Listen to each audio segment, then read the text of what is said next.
do you think when you look at me? A woman of faith, an expert, maybe even a sister, or oppressed, brainwashed, a terrorist, or just an airport security line delay. That one's actually true. If some of your perceptions were negative, I don't really blame you. That's just how the media has been portraying people who look like me. One study found that 80% of news coverage about Islam and Muslims is negative. And studies show that Americans say that most don't know a Muslim. I guess people don't talk to their Uber drivers. Well, for those of you who've never met a Muslim, it's great to meet you. Let me tell you who I am. I'm a mom, a coffee lover, double espresso, cream on the side. I'm an introvert. I'm a wannabe fitness fanatic, and I'm a practicing spiritual Muslim. But not like Lady Gaga says, because baby, I wasn't born this way. It was a choice. When I was 17, I decided to come out. No, not as a gay person like some of my friends, but as a Muslim, and decided to start wearing the hijab, my head covering. My feminist friends were aghast. Why are you oppressing yourself? The funny thing was, it was actually, at that time, a feminist declaration of independence from the pressure I felt as a 17-year-old to conform to a perfect and unattainable standard of beauty. I didn't just passively accept the faith of my parents. I wrestled with the Quran. I read and reflected and questioned and doubted and ultimately believed. My relationship with God, it was not love at first sight. It was a trust and a slow surrender that deepened with every reading of the Quran. Its rhythmic beauty sometimes moves me to tears. I see myself in it. I feel that God knows me. Have you ever felt like someone sees you, completely understands you, and yet loves you anyway? That's how it feels. And so later, I got married, and like all good Egyptians, started my career as an engineer. I later had a child after getting married, and I was living essentially the Egyptian-American dream. And then that terrible morning of September 2001. I think a lot of you probably remember exactly where you were that morning. I was sitting in my kitchen, finishing breakfast, and I look up on the screen and see the words breaking news. There was smoke, airplanes flying into buildings, people jumping out of buildings. What was this? An accident? A malfunction? My shock quickly turned to outrage. Who would do this? And I switched the channel and I hear Muslim terrorist, in the name of Islam, Middle Eastern descent, jihad. We should bomb Mecca. Oh my God. Not only had my country been attacked, but in a flash, somebody else's actions had turned me from a citizen to a suspect. That same day, we had to drive across Middle America to move to a new city to start grad school. And I remember sitting in the passenger seat as we drove in silence, crouched as low as I could go in my seat for the first time in my life, afraid for anyone to know I was a Muslim. We moved into our apartment that night in a new town in what felt like a completely different world. And then I was hearing and seeing and reading warnings from national Muslim organizations saying things like, be alert, be aware, stay in well-lit areas, don't congregate. I stayed inside all week. And then it was Friday, that same week, the day that Muslims congregate for worship. And again, the warnings were, don't go that first Friday. It could be a target. And I was watching the news, wall-to-wall coverage. Emotions were so raw, understandably. And I was also hearing about attacks on Muslims, or people who were perceived to be Muslim being pulled out and beaten in the street. Mosques were actually firebombed. And I thought, we should just stay home. And yet, something didn't feel right. Because those people who attacked our country attacked our country. I get it that people were angry at the terrorists. Guess what? So was I. And so to have to explain yourself all the time isn't easy. I don't mind questions. I love questions. It's the accusations that are tough. Today we hear people actually saying things like, there's a problem in this country and it's called Muslims. When are we going to get rid of them? So some people want to ban Muslims and close down mosques. They talk about my community kind of like we're a tumor in the body of America. And the only question is, are we malignant or benign?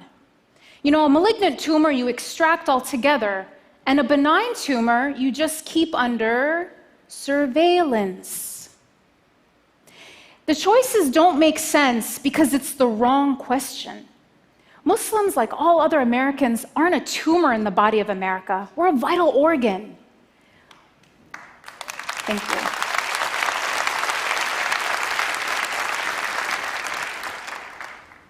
Muslims are inventors and teachers, first responders and Olympic athletes. Now, is closing down mosques going to make America safer? It might free up some parking spots, but it will not end terrorism. Going to a mosque regularly is actually linked to having more tolerant views of people of other faiths and greater civic engagement. And as one police chief in the Washington, D.C. area recently told me, people don't actually get radicalized at mosques. They get radicalized in their basement or bedroom in front of a computer. And what you find about the radicalization process is it starts online, but the first thing that happens is the person gets cut off from their community, from even their family, so that the extremist group can brainwash them into believing that they, the terrorists, are the true Muslims, and everyone else who abhors their behavior and ideology are sellouts or apostates. So if we want to prevent radicalization, we have to keep people going to the mosque. Now, some will still argue Islam is a violent religion. After all, a group like ISIS bases its brutality on the Quran. Now, as a Muslim, as a mother, as a human being, I think we need to do everything we can to stop a group like ISIS. But we would be giving into their narrative if we cast them as representatives of a faith of 1.6 billion people. Thank you. ISIS has as much to do with Islam as the Ku Klux Klan has to do with Christianity.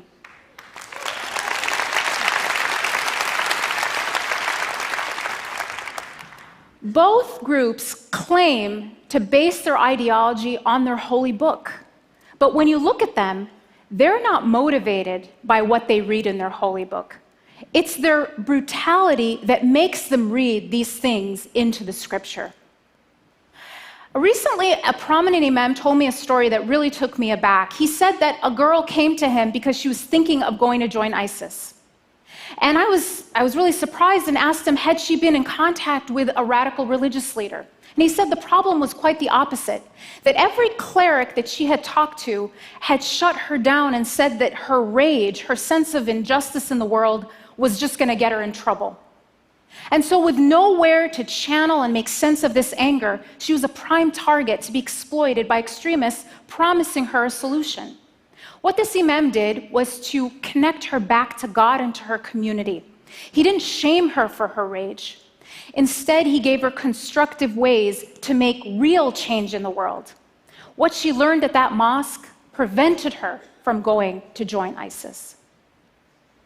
And I've told you a little bit about how Islamophobia affects me and my family, but how does it impact ordinary Americans? How does it impact everyone else? How does consuming fear 24 hours a day affect the health of our democracy, the health of our free thought?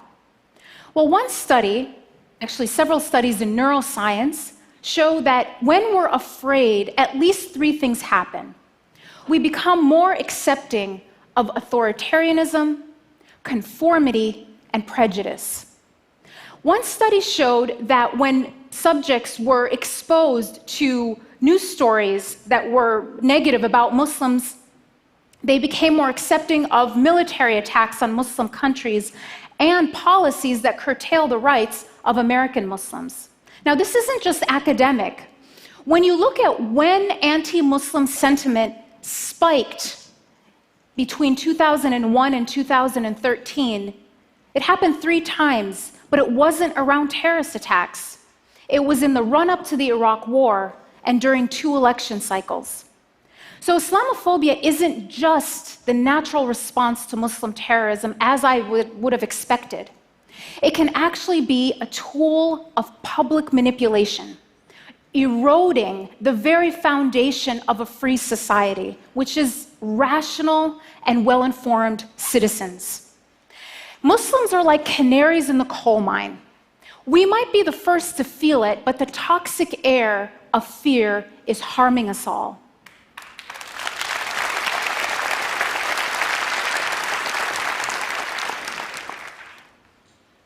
And assigning collective guilt isn't just about having to explain yourself all the time.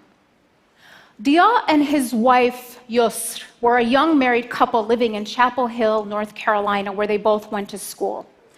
Dia was an athlete, and he was in dental school, talented, promising. And his sister would tell me that he was the sweetest, most generous human being she knew. She was visiting him there, and he showed her his resume, and she was amazed. She said, "When did my baby brother become such an accomplished young man?" Just a few weeks after Suzanne's visit to her brother and his new wife, their neighbor, Craig Stephen Hicks, murdered them, as well as Yusra's sister Roseanne, who was visiting for the afternoon, in their apartment, execution style, after posting anti-Muslim statements on his Facebook page. He shot Dia 8 times. So bigotry isn't just immoral, it can even be lethal. So back to my story. What happened after 9/11? Did we go to the mosque or did we play it safe and stay home? Well, we talked it over, and it might seem like a small decision, but to us it was about what kind of America we wanted to leave for our kids. One that would control us by fear, or one where we were practicing our religion freely. So we decided to go to the mosque, and we put my son in his car seat, buckled him in, and we drove silently and tensely to the mosque. And I took him out, I took off my shoes, I walked into the prayer hall. And what I saw made me stop. The place was completely full. And then the imam made an announcement thanking and welcoming our guests, because half the congregation were Christians, Jews, Buddhists, atheists, people of faith and no faith, who had come not to attack us, but to stand in solidarity with us.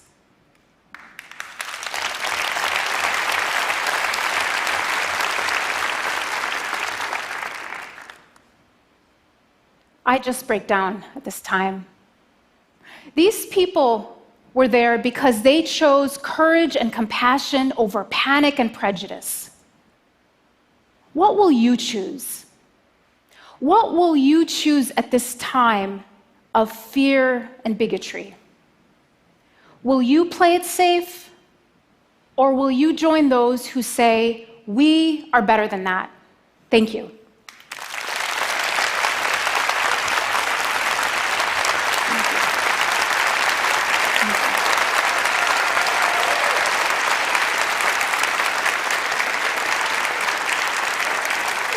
Thank you so much. So, Dalia, you seem to have struck a chord, but I wonder, what would you say to those who might argue that you're giving a TED talk, you're clearly a deep thinker, you work at a fancy think tank, you're an exception, you're not the rule? What would you say to those people? I would say, don't let this stage distract you. I'm completely ordinary. I'm not an exception. My story is not unusual. I am as ordinary as they come. When you look at Muslims around the world, and I've done this, I've done the largest study ever done on Muslims around the world. People want ordinary things. They want prosperity for their family, they want jobs, and they want to live in peace. So I am not in any way an exception. When you meet people who seem like an exception to the rule, oftentimes it's that the rule is broken, not that they're an exception to it. Thank you so much. Thank you so much. Dalia Mogahed. Thank you.